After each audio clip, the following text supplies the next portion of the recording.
সকালবেলা উঠি আজকে ছেলেকে বলছি যে আমার জন্য একটু শুটকি এনে দে। আর ভালো লাগছে না, শুটকি আমার বর আনতেই চায় না গো। শুধু বলে গ্যাস হয়েছে, গ্যাস হবে। যাক, ছেলেকে পাঠিয়ে আজকে শুটকি আনলাম। দেখো, এটা চকিয়া শুটকি, অনেক টেস্ট খেতে। আর এই সিজনেতে শুটকি খেতে অনেক ভালো লাগে, সিম আলু মুলু দিয়ে। আজকে রান্না করব। আর এদিকে সকালের ব্রেকফাস্টও করছি, বর চলে যাবে, বরের জন্য রুটিও নিয়ে নিয়েছি।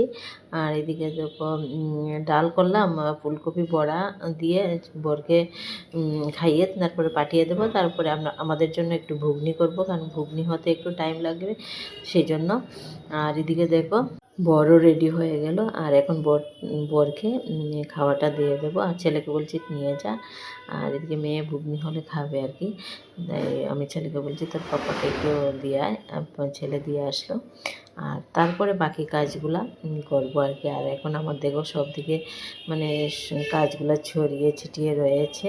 আর আমি ভাবলাম যে আগে বরকে খাওয়া দিয়ে তারপরে সবগুলো গুছিয়ে তারপরে রান্না করব। এলোমেলো থাকলে না কি হয়, মানে রান্না করতে পারি না আমি সত্যি।